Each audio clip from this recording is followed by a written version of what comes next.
السلام علیکم دوستوں، کیسے ہیں آپ سب؟ میں زبینہ فیاض ایک بار پھر آپ کے ساتھ تو میں شروع کر رہی ہوں پری زاد پارٹ 13۔ چند گلیاں گزرنے کے بعد وہ دونوں ایک چھوٹے سے کچے مکان کے آگے رک گئے۔ دستک کے جواب میں اندر سے کسی نے لرزتی آواز میں کہا، اندر آ جائیے صاحب، مزاروں کے دروازوں پر دستک نہیں دی جاتی۔ میں سنبل اور بنے خان کے ساتھ اندر داخل ہوا تو چھوٹے سے برآمدے کے سامنے بنے واحد کمرے کے اندر لالٹین کی کمزور سی روشنی میں مٹیالہ اجالا پھیلا رکھا تھا۔ بنے اور سنبل کو دیکھ کر میزبان کی آنکھوں میں ایک چمک سی لہرائی۔ کبھی ہم خود کو کبھی گھر کو دیکھتے ہیں۔ بان کی جھلنگا سی چارپائی پر لیٹا وہ کمزور سا نوجوان اٹھ بیٹھا۔ معاف کیجیے گا، کمرے میں ایک ہی کرسی ہے، لہٰذا وہ نہ جانے کیا کہہ رہا تھا، مگر میری نظریں اس کے چہرے سے چپک کر رہ گئی تھیں۔ وہ بھی میری چپتی نظریں محسوس کر کے میری جانب متوجہ ہو گیا، اور پھر اس کی حالت بھی مجھ جیسی ہی ہو گئی، اور وہ بے تابی سے کھڑا ہو گیا اور لپک کر مجھے شانے سے پکڑ کر سرسراتی آواز میں بولا، پری زاد، یہ تم ہی ہو نا؟ میری آنکھیں نم ہونے لگی۔ کیوں، یہ چہرہ دیکھ کر بھی نہیں پہچانا کیا؟ صرف لباس اور حلیہ بدلا ہے میرا، مقدر وہی لیے پھر رہا ہوں ناساز۔ وہ روتے ہوئے مجھ سے لپٹ گیا۔ کہاں چلا گیا تھا یار؟ اپنے دوست کو بھی بھلا دیا؟ بنے خان اور سنبل حیرت زدہ اور پریشانی سے ہم دونوں کو گلے مل کر روتے ہوئے دیکھ رہے تھے۔ ہاں، وہ ناساز ہی تھا، میرے کالج کے دور کا واحد دوست، جس نے میرے اندر چھپی شاعری کی جھنکاری کو ہوا دے کر شعلے میں تبدیل کر دیا تھا۔ سنبل نے جھجکتے ہوئے ناساز سے کہا، آپ انہیں جانتے ہیں؟ یہی فلم کے پروڈیوسر ہے پری زاد، اور میں نے ان ہی کی فلم کے لیے نغمہ نگاری کرنے کو آپ کو کہا تھا۔ آپ سے ناساز حیرت سے مجھے ٹٹول ٹٹول کر دیکھتا رہا۔ یہ کیا انقلاب ہے پیارے، سب فتح کر لیا کیا میرے شہسوار؟ تو واقعی فاتح نکلا۔ میں نے مسکرا کر اس کی طرف دیکھا۔ نہیں، اب بھی ہارا ہوا ہی ہوں، بس سونا چاندی جمع ہوتا جا رہا ہے زادِ راہ کے طور پر۔ دل اتنا ہی ویران اور ناکارہ ہے اب تک۔ وہ زور سے ہنسا۔ یہ نہ تھی ہماری قسمت کہ وصالِ یار ہوتا۔ بنے خان اور سنبل ہمیں باتوں میں مصروف دیکھ کر گھر سے چائے وغیرہ کا انتظام کرنے چلے گئے۔ ناساز کے گھر کی حالت دیکھتے ہوئے یہ اندازہ لگانا مشکل نہیں تھا کہ اس کے پاس شاید چائے کے پورے برتن بھی نہ ہوں۔ وہ پہلے سے بہت زیادہ کمزور اور لاغر لگ رہا تھا۔ وہ غور سے میری داستان سنتا رہا۔ اس کے آس پاس دواؤں کا ایک انبار سا لگا ہوا تھا۔ یہ تم نے کیا حالت بنا رکھی ہے ناساز؟ کالج کا سب سے خوش پوش اور زندہ دل لڑکا یوں بستر پر لگا پڑا ہے۔ سب خیر تو ہے نا؟ وہ پھیکی سی مسکراہٹ کے ساتھ بولا، یاد ہے کالج کے دور میں ہم نے چھپ کر ہاسٹل میں VCR پر فلم دیکھی تھی، نمک حرام؟ اس میں وہ شاعر والا گیت ہم دونوں کتنا گنگنایا کرتے تھے، میں شاعر بدنام، پھر چلا محفل سے ناکام۔ میں شاعر تو بس یار، یہ شاعر جو ہوتے ہیں نا، یہ محفل سے ناکام ہی چلے جاتے ہیں۔ میں نے اسے غور سے دیکھا، اور یہ پھولوں جیسی لڑکی سنبل، یہ اس شاعر ناکام کی کیا لگتی ہے؟ اس نے ایک لمبی سی سرد آہ بھری۔ پگلی ہے، مزاروں کے در کھٹکھٹاتی رہتی ہے۔ اب دیکھو تمہیں پکڑ لائی ہے، اور یہ تم ہی تھے کہ آ گئے۔ کوئی روایتی فلم پروڈیوسر ہوتا تو کبھی نہ آتا۔ اتنے میں باہر صحن کے دروازے پر دستک ہوئی۔ میں نے ناساز کو لیٹے رہنے کا اشارہ کیا اور خود باہر نکل کر دروازہ کھولا تو سنبل چائے کے لوازمات لیے کھڑی تھی۔ آپ نے یہ سب تکلف کیوں کیا؟ میں کوئی مہمان تو نہیں ہوں سنبل، وہ رندھی ہوئی سی آواز میں بولی۔ آپ اسے بچا لیں پری زاد صاحب، آپ ہی اسے بچا سکتے ہیں، ہمارا واحد سہارا اب آپ ہی ہے۔ میں نے حیرت سے اس کی طرف دیکھا۔ ایسا کیوں کہہ رہی ہیں آپ؟ کیا ہوا ہے ناساز کو؟ سنبل کی آنکھیں چھلک پڑی۔ اسے کینسر ہے، اور ڈاکٹر کہتے ہیں کہ یہ آخری سٹیج پر ہے اس کا کینسر۔ میرے پیروں تلے زمین یکدم سے سرک گئی۔ سنبل چائے رکھ کر کمرے سے باہر نکلی تو میں نے ناساز کا ہاتھ پکڑ لیا۔ چلو میرے ساتھ، اب میں تمہیں یہاں نہیں رہنے دوں گا۔ دنیا کے کسی کونے میں بھی جہاں تمہارا علاج ممکن ہو، تمہیں وہاں پہنچانا اب میری ذمہ داری ہے۔ اٹھو، جلدی کرو۔ ناساز نے مجھے کھینچ کر دوبارہ بیٹھا دیا۔ بہت دیر ہو چکی ہے پری زاد، اب مجھے یہیں رہنے دو۔ یہ کمرہ، یہ تنہائی اب میری سنگت ہے، اور پھر یہاں وہ پگلی بھی تو ہے نا، مجھے ان سب کے ساتھ رہنے دو۔ میں نے غصے سے اس کا ہاتھ جھٹک دیا۔ اب میں تمہاری کوئی بات نہیں سنوں گا۔ ساری زندگی دوسروں کو جینے کا درس دیتے رہے اور آج خود زندگی سے بھاگ رہے ہو۔ ایسا کیوں کر رہے ہو میرے یار؟ ناساز نے تھک کر آنکھیں موند لیں۔ زندگی خود مجھ سے دامن چھڑانے کی فکر میں ہے پیارے۔ میں ہی ڈھویوں کی طرح اس کے دامن سے لپٹا پڑا ہوں۔ ہاں، اب اگر مر بھی جاؤں تو کوئی غم نہیں۔ میرے جانے کے بعد تم سنبل کا خیال رکھو گے نا پری زاد؟ میں نے واپس پلٹنے سے پہلے لمحہ بھر کے لیے اسے دیکھا۔ کچھ نہیں ہوگا تمہیں، میں تمہیں کچھ ہونے نہیں دوں گا میرے شاعر بدنام۔ کل تیار رہنا، تمہیں ڈاکٹر کو دکھانا ہے۔ ناساز نے ہنس کر میری طرف دیکھا اور شرارت سے بولا، تشخیص بجا ہے کہ مجھے عشق ہوا ہے۔ نسخے میں لکھوان سے ملاقات مسلسل۔ اگلے روز اینی کی گیلری میں بھی میرا دھیان ناساز کی طرف ہی لگا رہا۔ اینی نے حتمی طور پر چند زاویے درست کیے اور مجسمے کے سامنے سے ہٹ گئی۔ بس جناب، ہو گیا مکمل۔ اس کی آواز سے جوش ٹپک رہا تھا۔ میں بتائیے نا پری زاد، کیسا بنا ہے آپ کا مجسمہ؟ میں اپنے خیالات کی دنیا سے چونک کر پلٹا اور پھر میری نظر اینی کے بنائے مجسمے پر پڑی تو آنکھیں کھلی کی کھلی رہ گئی۔ میں بے احتیاط اٹھ کر مجسمے کے قریب آ گیا۔ میری آنکھیں نم ہونے لگیں۔ اتنا بے داغ، خوبصورت، مردانہ وجاہت سے بھرپور چہرہ، ایسا چہرہ تو میں نے کبھی آئینے میں نہیں دیکھا تھا۔ اینی میری حالت سے بے خبر اپنی دھن میں بولے جا رہی تھی۔ میں اپنی پوروں کی آنکھوں سے آپ کو ایسا دیکھتی ہوں پری زاد۔ بتائیے نا، کتنا قریب تر ہے یہ آپ سے؟ آپ چپ کیوں ہے؟ بولتے کیوں نہیں؟ کیا میں نے بہت برا بنایا ہے؟ کچھ تو بولیے پلیز۔ وہ پریشان سی ہو گئی۔ میری آواز کی لرزش خود میرے لیے بھی اجنبی تھی۔ نہیں، تم نے تو دنیا کا سب سے خوبصورت چہرہ تراشا ہے، مگر میں ایسا نہیں ہوں پیاری سی لڑکی۔ میں تو وہ ہوں جسے دیکھ کر آئینے بھی آنکھیں پھیر لیتے ہیں۔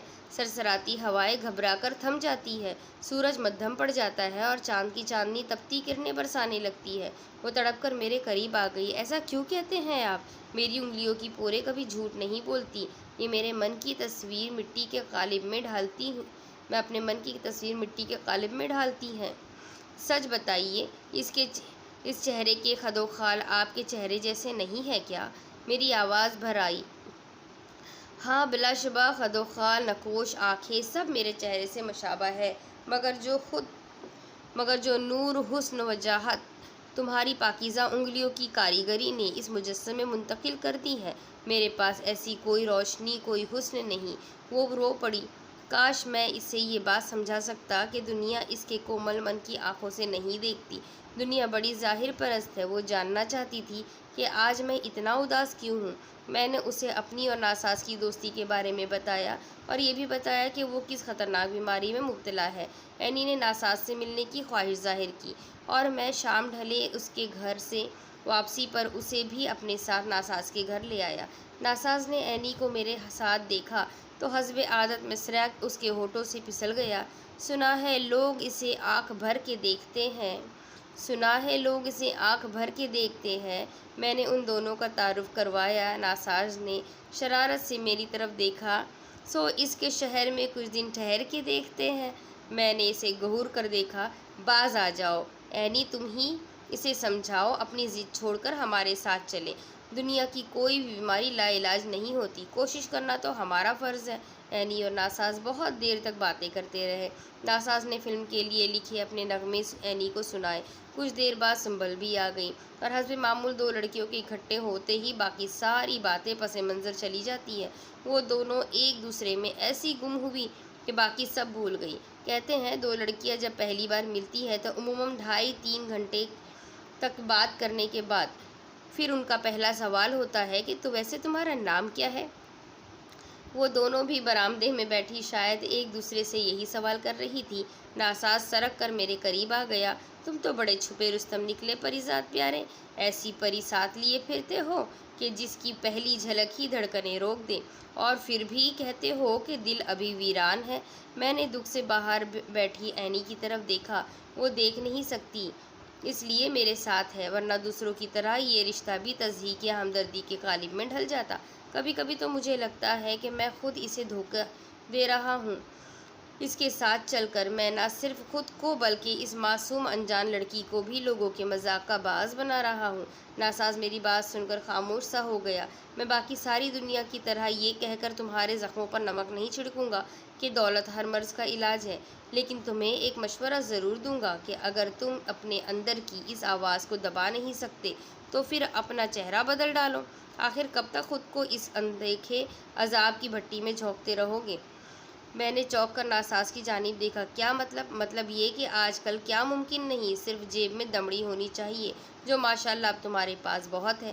کہیں بھی بیرون ملک جا کر پلاسٹک سرجری کروا لو۔ آج کل تو ساری دنیا کو چہرہ بدلنے کا خبط سوار ہے۔ اچھے خاصے لوگ علاج کے بہانے اپنے چہرے کی نوک پلک سنوارنے کے لیے پلاسٹک سرجری کروا لیتے ہیں، تو پھر اگر تم بھی اپنی جون بدل لو گے تو بھلا کون سی قیامت آ جائے گی؟ اتنے میں وہ دونوں اندر چلی آئی اور ناساز نے بات بدل دی۔ رخصت ہوتے وقت ناساز نے اینی سے کہا، سنو لڑکی، آج میں تمہیں وہ بات بتاتا ہوں جو آج سے پہلے تمہیں شاید کسی نے نہ بتائی ہو۔ تمہاری آنکھیں دنیا کی سب سے خوبصورت آنکھیں ہیں، اور میرا دل کہتا ہے کہ جلد ہی یہ آنکھیں اس دنیا کے سارے رنگ دیکھ سکیں گی۔ اینی کی پلکیں نم ہو گئی اور ہم وہاں سے پھر ملنے کا وعدہ کر کے چلے آئے، لیکن میرا دھیان ساری رات ناساز کی پلاسٹک سرجری والی بات میں الجھا رہا۔ کیا ایسا ہو سکتا ہے؟ پیدائش سے لے کر آج تک مجھے جن عذابوں کا سامنا رہا ہے، وہ سب الجھنیں، کرب اور عذاب ایک ہی جھٹکے میں ختم ہو جائیں گے کیا؟ مگر عمر بھر کی شناخت بدلنا کچھ آسان تو نہیں۔ جو لوگ اس پریزاد کو جانتے ہیں وہ ایک نئے اور اجلے چہرے والے پریزاد کو قبول کرنے میں کتنا وقت لیں گے؟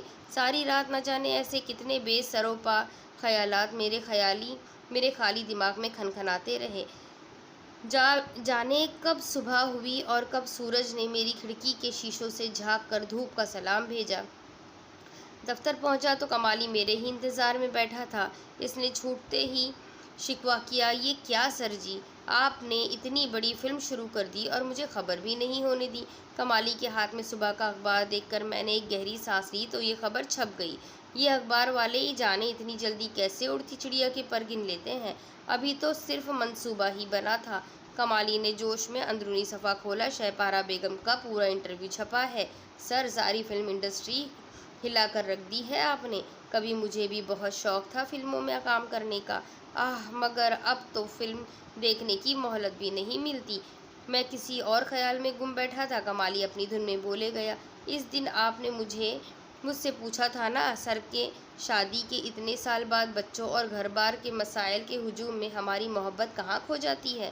تو بات صرف محبت کی نہیں ہے، ہم وقت کے ساتھ ساتھ اپنے دل کی باقی حسرتیں اور خواہشیں بھی مٹی کر دیتے ہیں اس غم دورہ کی آندھی میں۔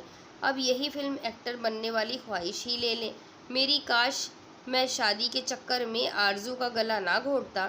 کمالی باقاعدہ غمگین ہو گیا۔ میں نے غور سے اس کی طرف دیکھا۔ جانتے ہو کمالی، دنیا کا سب سے ناکام آدمی کون ہوتا ہے؟ وہ جو اپنے ماضی کے لیے کیے گئے فیصلوں کو یاد کر کے حال میں خود کو کوسے۔ تم نے تو اس وقت وہی فیصلہ کیا جو تمہارے دل نے بہتر جانا، تب تمہاری محبت ہی تمہاری ہر خوشی کا حاصل تھی۔ اگر اس وقت تم فلم انڈسٹری جوائن کر لیتے تو شاید آج ایک نامور آرٹسٹ کہلاتے، مگر یقین کرو اپنی محبت کھو دینے کی کسک تمہیں آج زیادہ غمگین رکھتی۔ جسے تم نے پا لیا بس وہی تمہارا نصیب ہے، باقی سب سراب ہے۔ کمالی نے اس بات میں سر ہلایا۔ شاید آپ ٹھیک کہہ رہے ہیں سر، مگر پھر یہ پایا ہوا نصیب اپنی کشش کیوں کھو دیتا ہے؟ لا حاصل ہی ہمیشہ پرکشش کیوں رہتا ہے؟ میں نے لمبی سانس بھری۔ شاید اس لیے کہ انسان سدا کا ناشکرا ہے۔ اور رہی بات محبت کی، تو ہمیں ایک دوسرے کے ساتھ رہتے اس بات کا احساس ہی نہیں ہوتا کہ کب رفتہ رفتہ ہماری محبت شفقت میں بدل جاتی ہے۔ محبت نہیں رہتی، ایک گہری شفقت بن جاتی ہے۔ کمالی نے حیرت سے میری طرف دیکھا۔ شفقت میں سمجھا نہیں سر۔ ہاں کمالی، شفقت، ہماری محبت کہیں کھوتی جاتی ہے، بس کسی اور جذبے میں ڈھل جاتی ہے، اور ہم باقی ساری زندگی اس شفقت ہی کو محبت سمجھتے ہوئے گزار دیتے ہیں۔ شاید اسی لیے ہماری زندگی میں کسی نئی محبت کے لیے جگہ خالی نہیں رہتی، اور یوں ہماری زندگیوں میں نئی محبتوں کا ڈاکہ ہمیشہ جاری رہتا ہے۔ جاؤ کمالی، اپنی بیوی بچوں کو اپنا پورا وقت دیا کرو، کیونکہ کبھی کبھی شفقت کا قرض محبتوں کے ادھار سے کئی گنا زیادہ ہوتا ہے۔ کمالی چپ چاپ دفتر سے نکل گیا۔ وہ دوپہر کو لبنہ کا فون آیا تو میں نے اسے خوشخبری سنائی کہ ناساز نے فلم کے سارے گیت لکھ کر استاد بننے خواہ کے حوالے کر دیے ہیں۔ میوزک بھی تقریباً مکمل ہو چکا تھا، لہٰذا اگلے ہفتے فلم کی ساری موسیقی ترتیب دے دی گئی۔ سنبل نے مجھے بتایا کہ اس نے مہینوں بعد ناساز کی آنکھوں میں خوشی کی سچی لہر دیکھی جب اس نے اپنی شاعری پر سنبل کی آواز کا جادو جگتے سنا۔ لبنہ کی خواہش تھی کہ فلم کے گانے کینیڈا یا یورپ کے کسی حسین مقام پر فلم بند کیے جائیں۔ فلم کی کاسٹنگ مکمل ہو چکی تھی اور اب صرف شوٹنگ کا مرحلہ شروع ہونا باقی تھا۔ میں دن بھر غیر محسوس طور پر طب کے رسالوں اور انٹرنیٹ پر دنیا کے بہترین پلاسٹک سرجن کی تفصیلات کھوجتا رہتا۔ میرے دفتر کی الماریوں میں میز کے خفیہ دراز اب ایسی معلومات سے بھرتے رہتے تھے، مگر یہ سب کچھ میں اس طرح چھپ کر رہا تھا جیسے کوئی چور چوری کرتا رہا۔ پہلے مجھے ہمیشہ یہ خوف اور فکر دامن گھیر رہتی تھی کہ لوگ میری صورت کا مذاق اڑائیں گے، اور اب جب ایک راستہ دکھائی دیا تو یہ ڈر دامن سے لپٹا تھا کہ لوگ کیا کہیں گے۔ ہماری زندگی 90% معاملات کی الجھن اسی ایک جملے میں تو پنہاں ہے کہ زمانہ کیا کہے گا۔ کتنی حیرت کی بات ہے کہ ہم زیادہ تر انہی لوگوں کی باتوں کی فکر میں گھلے جاتے ہیں جن کی وجہ سے در حقیقت ہماری زندگی اجیرن ہوتی ہے۔ اگلی شام میں اینی کے گھر پہنچا تو وہ اپنی کسی سہیلی کے ساتھ ریڈیو اسٹیشن کے لیے نکل چکی تھی۔ میں واپس پلٹنے لگا تو اس کی والدہ نے مجھے چائے کے لیے روک لیا۔ کمرے میں چاروں جانب میڈیکل رپورٹس اور آنکھوں سے متعلق دنیا کے کچھ مشہور اسپتالوں کے کتابچوں کا انبار سا لگا تھا۔ اینی کی والدہ نے بتایا کہ اینی 7 سال کی عمر تک بالکل ٹھیک تھی، پھر نہ جانے کیا ہوا کہ دھیرے دھیرے اس کی بینائی جاتی رہی۔ اس وقت اینی کے والد زندہ تھے اور انہوں نے اپنی سی ہر ممکن کوشش کر دیکھی، مگر اینی کی بینائی واپس نہ آ سکی۔ پھر کئی سال بعد بات یہاں تک پہنچی کہ اگر اینی کے گروپ سے مشابہت رکھتا ہوا لینس قرینہ مل جائے تو اینی کی بصارت واپس آ سکتی ہے۔ اینی کے والدہ نے دنیا بھر کے طبی اداروں کو اپنی بیٹی کے کیس کی تفصیلات بھجوا رکھی تھی، اور اب مہینوں سے اس جواں ہمت خاتون کا کام بس یہی تھا کہ وہ اینی کی آنکھوں کے قرینے کی تلاش کے لیے دنیا بھر میں خط و کتابت کرتی رہتی تھی۔ میں نے انہیں تسلی دی کہ اللہ نے چاہا تو جلد ہی ان کی تلاش پوری ہو جائے گی۔ اینی کے گھر سے نکلتے وقت میرے دل کی حالت عجیب ہو رہی تھی۔ اگر اینی کی بینائی میری سرجری سے پہلے واپس آ گئی تو وہ مجھے دیکھ کر کیا سوچے گی؟ اس کے من میں میری جو شبیہ تراشی تھی، مجھے دیکھتے ہی وہ ایک چھناکے سے ٹوٹ کر کرچی کرچی ہو جائے گی۔ کاش اس ساری دنیا میں کسی کی آنکھیں ہی نہ ہوتی اور ہم سب اپنی انگلیوں کے پوروں سے ایک دوسرے کو دیکھا کرتے تو کتنا اچھا ہوتا، مگر جہاں کاش آ جائے وہاں آخر میں صرف آہ ہی رہ جاتی ہے۔ میں نے پھر ایک لمبی سی آہ بھری۔ کچھ بھی ہو، مجھے کسی صورت بھی اینی کی بصارت واپس آنے سے پہلے اپنی سرجری کروانی ہوگی۔ مجھے اپنے چہرے کو اینی کے بنائے ہوئے مجسمے کی شبیہ میں ڈھالنا ہوگا تاکہ جب وہ اپنی آنکھوں سے دنیا دیکھے تو میں اسے اسی طرح نظر آؤں جیسا وہ مجھے محسوس کرتی ہے۔ گاڑی تیزی سے سڑکوں پر دوڑ رہی تھی اور میرے اندر میرے اپنے ہی متضاد خیالات کی ایک ایسی یلغار جاری تھی جس سے مجھے پوری طرح نڈھال کر کے رکھ دیا تھا۔ وہ پوری رات عجیب کرب میں گزری اور پھر تنگ آ کر میں نے انٹرنیٹ سے جمع شدہ معلومات کے مطابق پلاسٹک سرجری کے تمام اداروں کو ای میلز کر دی، جن میں اپنی تازہ ترین تصاویر اور باقی تمام جزئیات بھی تحریر کی۔ دوسرے دن ہی سے مجھے مختلف اداروں سے جوابات موصول ہونا شروع ہو گئے، اور 3 دن بعد ان جوابات کے انبار میں سے مجھے اپنے مطلب کے ادارے کا انتخاب کرنا آسان ہو گیا۔ ٹورنٹو کے ایک طبی ادارے نے پلاسٹک سرجری کے لیے جو لوگو ڈیزائن کیا تھا اس پر لکھی ایک سطر نے مجھے چننے پر مجبور کر دیا، جس کی تحریر کچھ یوں تھی: ہم چاہے تقدیریں نہ بدلے پر چہرے بدل دیتے ہیں۔ میں نے پائن ہل نامی اس پلاسٹک سرجری کے ادارے کی تمام تفصیلات اکٹھا کی اور پھر اس کے سربراہ پال جونز کو ساری تفصیل لکھ کر بھیج دی۔ 24 گھنٹے کے اندر پال کا جواب آ گیا کہ ان کا ادارہ بنیادی طور پر آگ میں جھلسے جانے والوں یا کسی حادثے کے نتیجے میں اپنے اصلی خد و خال کھو دینے والوں کی پلاسٹک سرجری کرتا ہے، اور میرا کیس ان کے ادارے کے دائرۂ کار میں نہیں آتا۔ میں نے پال کو دوسری میل بھیجی کہ کیا ان کا ادارہ محبت کرنے والوں کو خواب پورے کرنے نہیں دے سکتا۔ میں بھی تو تقدیر نہیں، صرف چہرہ بدلنے کی خواہش مندوں میں شامل ہوں، اور اگر وہ چاہتے ہیں کہ میں اپنی محبت کا ثبوت پیش کروں تو میں اپنے چہرے کو جھلسا کر ان کے ادارے کی شرط پر پورا اترنے کو تیار ہوں۔ میں نے رات گئے یہ میل پال کو بھیجی اور وہی کرسی پر بیٹھے بیٹھے تھک کر آنکھیں موند لی۔ صبح سویرے پرندوں کے شور سے میری آنکھیں کھلی تو پال کی میل میرے ان باکس میں نمایاں تھی۔ میں نے جلدی سے اسے کھولا اور تحریر پر نظر دوڑائی۔ وہ میل پال نے ادارے کے آفیشل میل اکاؤنٹ سے نہیں کی تھی بلکہ اپنے ذاتی پتے سے بھیجی تھی۔ یہ میل میں اپنے ذاتی پتے سے بھیج رہا ہوں۔ تمہاری میل نے مجھے چونکا کر رکھ دیا ہے۔ مشرقی لوگوں کے جذباتی ہونے کے بارے میں تو بہت کچھ سنا تھا، مگر تمہاری جذباتیت تو دنیا سے جدا ہے۔ ٹھیک ہے لڑکے، اگر تمہاری یہی ضد ہے تو میں تمہارے بارے میں کچھ سوچوں گا، لیکن یہ سب کچھ میری ذاتی حیثیت میں ہوگا، کیونکہ میرا ادارہ بہرحال اپنے اصولوں کا پابند ہے۔ میں تمہیں چند ضروری ٹیسٹ لکھ کر بھیج رہا ہوں۔ پہلے تم اپنے ملک کے کسی مستند طبی ادارے سے یہ ابتدائی ٹیسٹ کروا کر مجھے بھیج دو، پھر جب تمہارے آنے کی ضرورت پڑی تو میں تمہیں اطلاع کر دوں گا۔ تب تک خدا کے لیے کوئی الٹی سیدھی حرکت مت کرنا۔ تمہارا مخلص ڈاکٹر پال جونز۔ میں نے میل پڑھ کر ایک لمبی اطمینان کی سانس بھری، گویا میری سمت طے ہو چکی تھی، اور سفر چاہے کتنا ہی طویل کیوں نہ ہو، سب سے پہلے اس کی سمت طے ہونا بے حد ضروری ہے۔ بہت عرصے بعد میں نے خود کو ہلکا پھلکا محسوس کیا۔ انسان زندگی میں بہت سے بوجھ ڈھونڈتا ہے، مگر ان میں سب سے بھاری بوجھ شاید خود ہماری اپنی سوچ فکر کا ہوتا ہے۔ دفتر پہنچا تو لبنہ اور ڈائریکٹر پہلے سے میرے انتظار میں بیٹھے تھے۔ لبنہ نے شکوہ کیا کہ میں فلم کے مراحل میں پوری دلچسپی نہیں لے رہا ہوں، جبکہ وہ چاہتی ہے کہ ہر شعبے پر میری ذاتی نگرانی اور گرفت رہے۔ میں نے ان دونوں کو تسلی دی کہ ہم بہت جلد گانوں کی فلم بندی کے لیے کینیڈا روانہ ہونے والے ہیں۔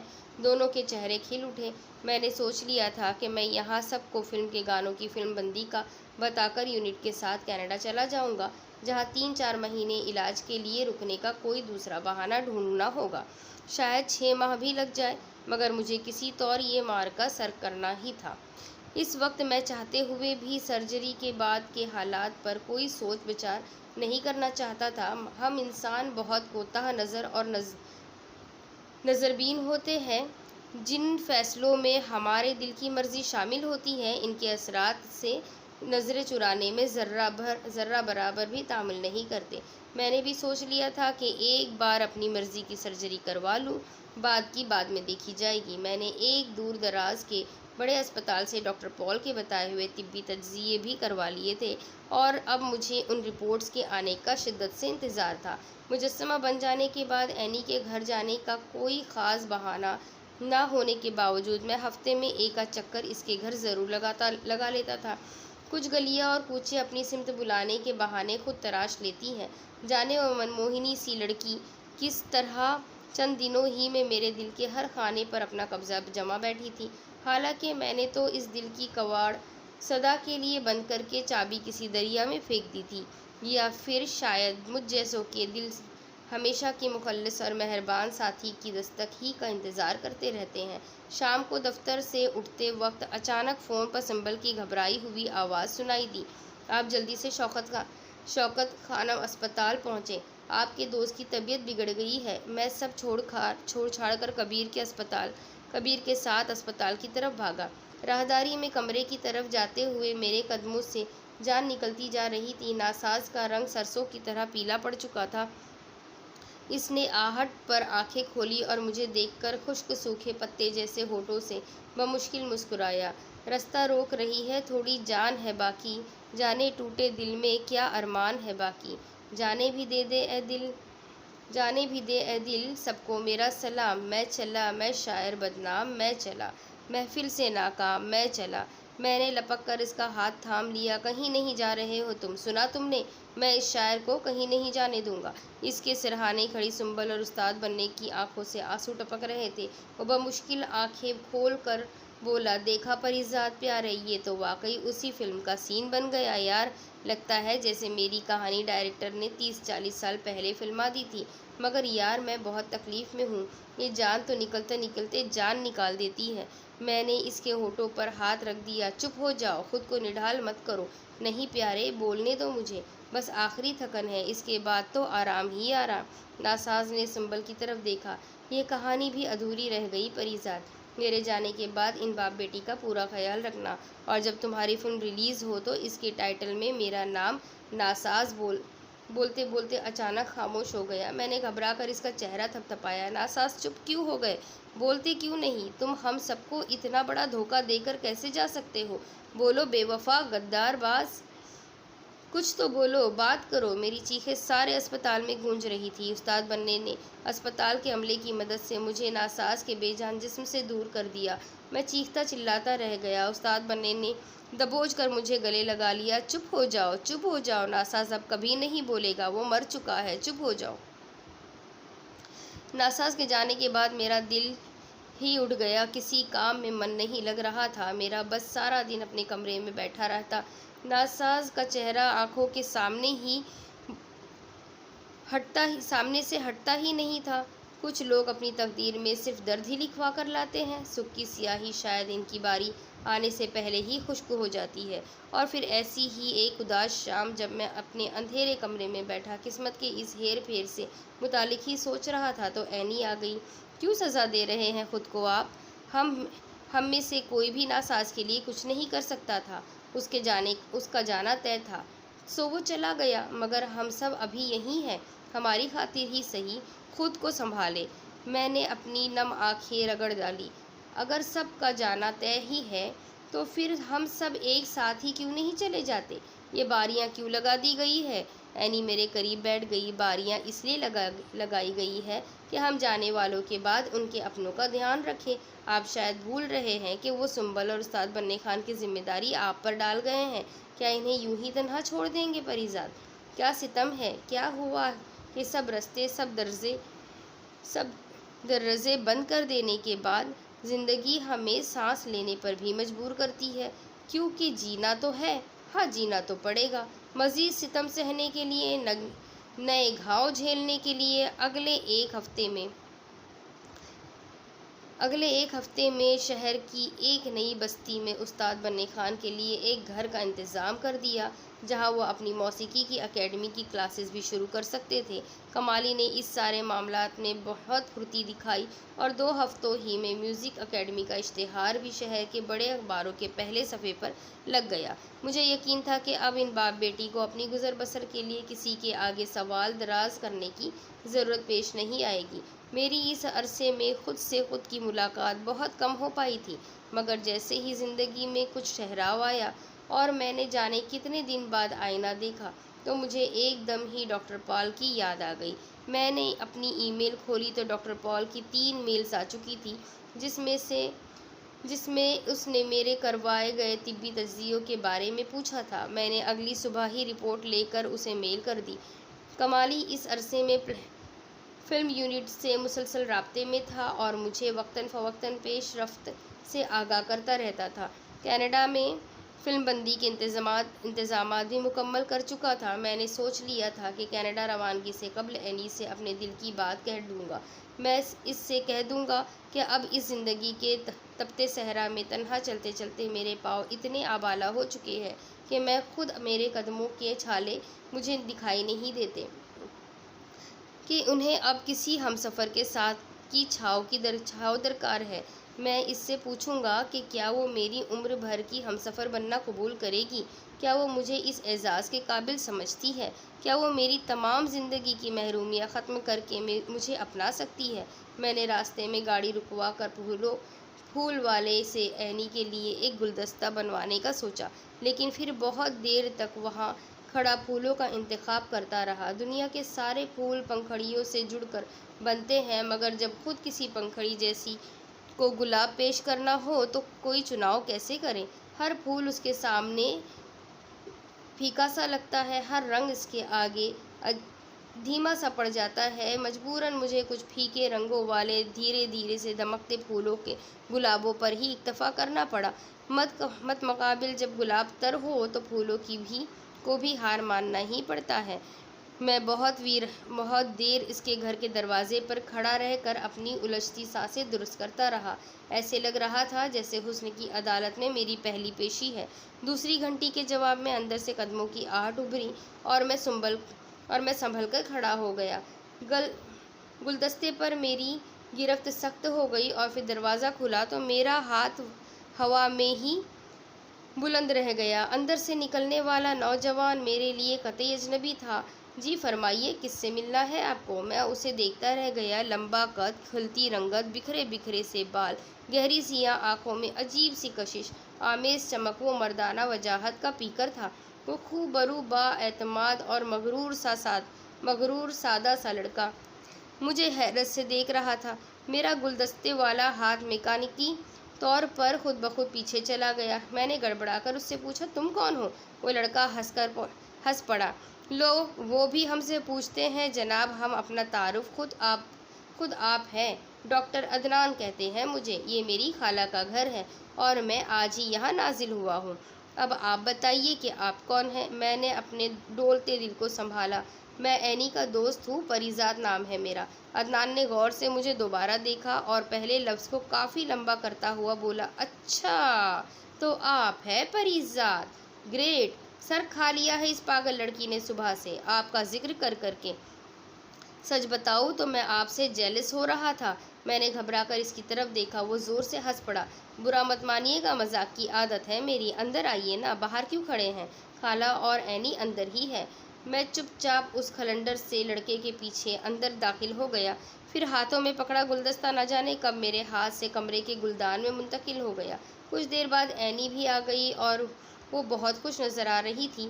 ارے آپ آ گئے پریزاد، دیکھیں کون آیا ہے، میرے بچپن کا ساتھی، میرا سب سے بہترین دوست، میرا کزن عدنان۔ سچ بتائیے، اس نالائق کو دیکھ کر ذرا بھی لگتا ہے کہ یہ ڈاکٹر ہوگا؟ حرکتیں تو ابھی تک وہی گلی کے آوارہ لڑکوں جیسی ہے اس کی۔ عدنان نے زوردار قہقہا لگایا، تو گلی کا لڑکا ہی تو ہوں، تمہاری گلی کا ایک آوارہ جو گھنٹوں دوپہر میں تمہارا کالج سے واپسی کا انتظار کیا کرتا تھا، یاد ہے نا بلی؟ وہ دونوں زور سے ہنس پڑے۔ جانے کیوں ٹھیک اسی لمحے میں نے خود کو وہاں بے حد اجنبی سا محسوس کیا۔ کل تک یہی در و دیوار مجھے کتنے مانوس، کتنے مہربان سے محسوس ہوتے تھے، اور آج ایک اجنبی کے آ جانے سے میں خود کو بیگانہ سا محسوس کرنے لگا تھا۔ اینی نے مجھے بتایا کہ عدنان نے طب کے تعلیم کے بعد آنکھوں کی فیلڈ میں اسپیشلائز کیا ہے اور اب اس کی پوسٹنگ اسی شہر میں ہو چکی ہے۔ عدنان کی باتوں سے میں نے محسوس کیا کہ وہ خود بھی پوری تندہی سے اینی کی آنکھوں کے علاج کی کوئی صورت نکالنے میں جٹا ہوا ہے۔ عدنان اور اینی ایک دوسرے سے بہت بے تکلف محسوس ہوتے تھے اور دونوں ایک دوسرے پر وار کرنے کا کوئی موقع جانے نہیں دے رہے تھے۔ جب تک اینی کی ماں رات کے کھانے کے انتظام کے لیے باورچی خانے میں مصروف رہی، دونوں بچپن کی باتیں یاد کرتے ہنستے رہے۔ اینی نے عدنان کو ٹوکا، بس رہنے دو یہ تابعداری کی باتیں۔ خوب جانتی ہوں میں کہ جناب کڑی دوپہروں میں کس کے لیے دھوپ چاٹا کرتے تھے۔ کیا نام تھا اس اینکی کا؟ ہاں، نگہت، وہ دوسری پھینی، مہوش، اور وہ تیسری؟ عدنان نے جلدی سے اسے روکا۔ او ہو، بس کرو، وہ بچپنا تھا میرا، اور ایسی دو چار معشوقے نما دوستیاں تو سبھی کرتے ہیں لڑکپن میں۔ کیوں پریزاد صاحب، ٹھیک کہہ رہا ہوں نا میں؟ آپ نے بھی تو کی ہوگی، کچھ خواب تو پالے ہوں گے اس عمر میں آپ نے بھی۔ میں نے غور سے عدنان کی طرف دیکھا۔ نہیں ڈاکٹر صاحب، خواب پالنے کے لیے نیند کے کچھ خوبصورت پالنے بھی ضروری ہوتے ہیں۔ میں تو آج تک نیند کا وہ پالنا ہی ڈھونڈ رہا ہوں۔ نیند آ جائے تو شاید کبھی خواب بھی پا سکوں۔ عدنان نے چونک کر میری طرف دیکھا۔ واؤ میری پیاری کزن، یوں ہی آپ کی تعریفیں نہیں کرتی۔ اس کے آگے کی سٹوری میں آپ کو اگلے پارٹ میں سناتی ہوں۔ اب آپ دیکھیے گا ضرور کہ کیا پریزاد کی قسمت میں کوئی لڑکی ہے؟ کیا اینی پریزاد کی ہوگی یا اینی بھی عدنان سے شادی کر کے الگ ہو جائے گی؟ اب کیا ہوگا پریزاد کی زندگی میں آگے، یہ جاننے کے لیے میرے ساتھ بنے رہیے، چینل کو سبسکرائب کر لیجئے اور بیل آئیکن کو ضرور دبائیے۔ پھر ملیں گے، اللہ حافظ۔